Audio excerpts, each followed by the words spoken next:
Let us recap. 3 years ago, you were sent to the center of the Earth as part of a top-secret mission to ensure the delivery of Little Orpheus, an atomic-powered capsule.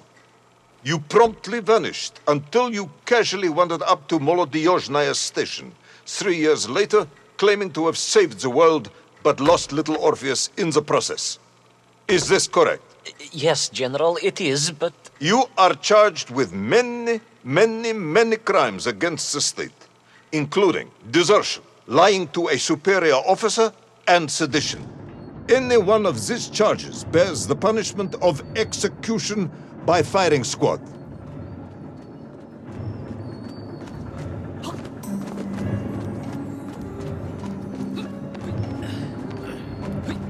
General, you must be reasonable. I did my best. It's all true, I swear. I swear upon the lives of my family. Oh, do you? Auntie Marcia and Uncle Vanya, the traveling tinker and the pig dentist, or perhaps Cousin Pavel, the criminal mastermind with the unhealthy taste for eggs. How stupid do you think I am, Comrade Devalov?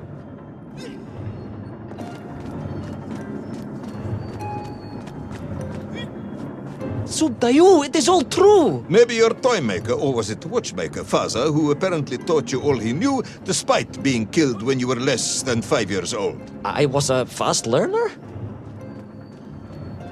You have precisely 1 minute to convince me not to summon the guards and have you shot on the spot. A minute? A lifetime. It's all I need, General.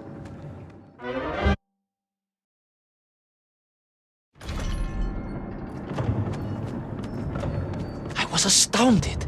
My father, I told you, I think I told you, he was a toy maker, and he often played with clockwork parts. Tavarish. But this made all those childhood wonders pale into insignificance. And it was fortunate indeed that my uncle... Vanya, the pig dentist? No, my other uncle, Sasha, had taken me mountaineering in the Urals during my childhood, for it was only by scaling these giant mechanical parts that I would reach Little Orpheus. Yes, I had been thinking that it seems awfully convenient that you were such an accomplished climber. I don't, however, recall any mention of this Uncle Sasha in your file. He was a very private man. A very unlikely man. That was Uncle Sasha's blessing and his curse.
Those great wheels and cogs clashed and boomed.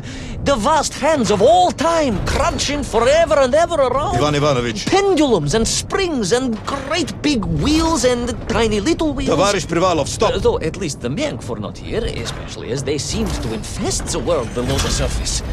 Mienk everywhere. Mienk. Many Mienk for plenty. Mienk. You are babbling, comrade. Enough.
above, on the clock face, perhaps, with his radios and his crystals. Now, if I could just reach him, I could use the bomb. There is the bomb. You have no idea how to make a bomb. You have no idea about how to do anything one might actually expect of a cosmonaut. The bomb? Ivan Ivanovich! General? Time is up.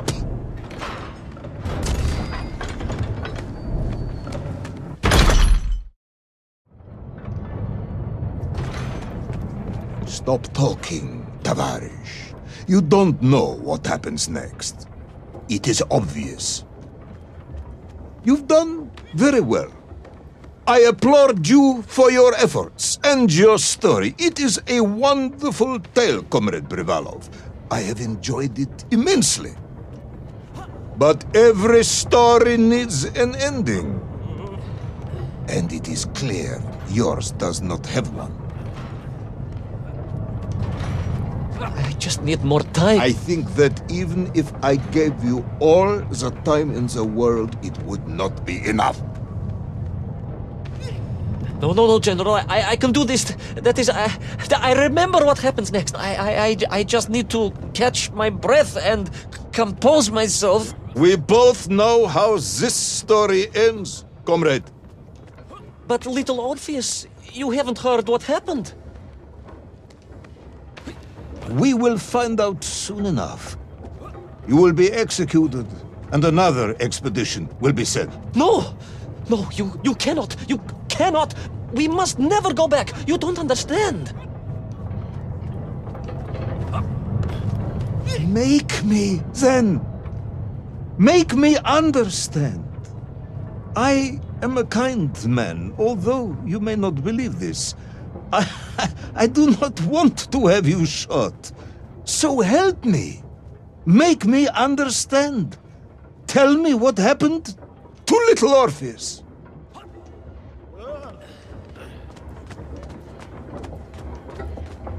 It was... Ivan Ivanovich? It was... It was... No. I'm sorry, General. I'm sorry, I have no idea. You are right. I simply cannot think what happened next. It's just... a blank, General. There's nothing there. I am very tired, you see. Comrade Privalov. Ivan. You're right. It's over, General. Perhaps you would be so kind as to write to my mother for me. Of course I will. You are a kind man, as you have said. And, General... Yes, Ivan. Was it a good story? Oh, yes. It was an excellent story. Thank you, General. I am just sorry I couldn't give you an ending. Unless... General? Quiet, Tovarish. I am thinking. Unless... I seem to remember that there were many problems with little Orpheus during production. General? Problems with the casing around the atomic battery. Concerns. Concerns, General? Yes, concerns. Unlikely though that might be. Yeah, it seems if I remember that it failed to secure properly. A sharp blow could spring the hatch and expose the fragile casing of the bomb to any would-be vandal. I'm not sure I follow you. A resourceful yet forgetful hero might, one would think, take advantage of that fact. But how, General? Where would I find something to strike it with? The son of a watchmaker would easily find something within a giant clock mechanism that resembled a hammer, surely. A hammer? Why, yes, General. I do remember now. I grasped the hammer-shaped thingamabob. Let's just agree it was a hammer, Ivan. Yes, of course. Let's do that. I recovered my senses, shook my head, and looked about me. In my distracted stupor, I had climbed further up the tower than I ever thought possible. In front of me was the clock face, and I gazed out through it at the sheer expanse of history. And I knew whatever happened next... happened next? The hand of destiny had fallen upon your shoulder. Yes! It had. And what an extraordinary hand it was.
And so, Thor was defeated.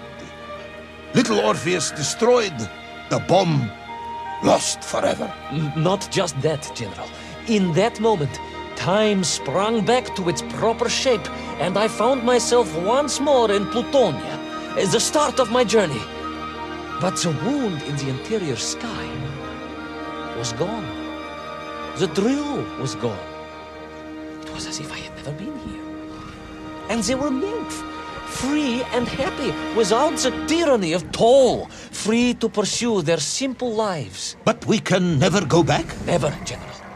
One drill, one metal sphere, one lone cosmonaut was nearly enough to destroy time and unleash the tyrant toll upon our world.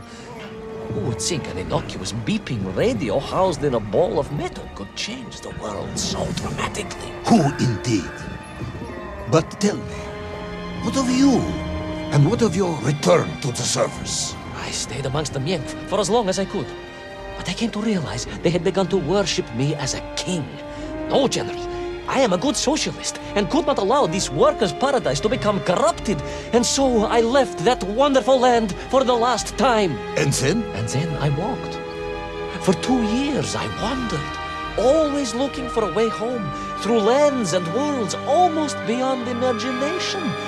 Until one day I emerged, blinking into sunlight, and realized I was home. Until one day I emerged, just like that? You just found your way back to the surface? Well, General, it was a little more complicated than that. There were great obstacles to overcome, and terrible challenges to face, and incredible lands to explore. Enough, Ivan. Little Orpheus is lost forever. The interior is sealed. You have returned with a story of socialism, triumphing over incredible odds. It is, as I said, enough for one night. Enough for my report, at least. General, if I may... Comrade Ivan Ivanovich Privalov, you are found guilty of all charges brought against you and sentenced to execution by firing squad. However, having listened to your story, I believe you are quite mad. In other words, I find your madness guilty, not you. And we cannot execute madness. And indeed, there are lessons to be learned, even in the depths of this madness. Perhaps the Americans were right to send the chimp after all. So, General? Get out of my sight, Ivan. Go home. Enjoy a state pension as a madman. Just make sure I never see you again. Yes, General. Of course, General. Anything you say. I shall be small and quiet and live a life without excitement and... Out! Until one day I just emerged. Oh, very good, Tavarish. Very good indeed.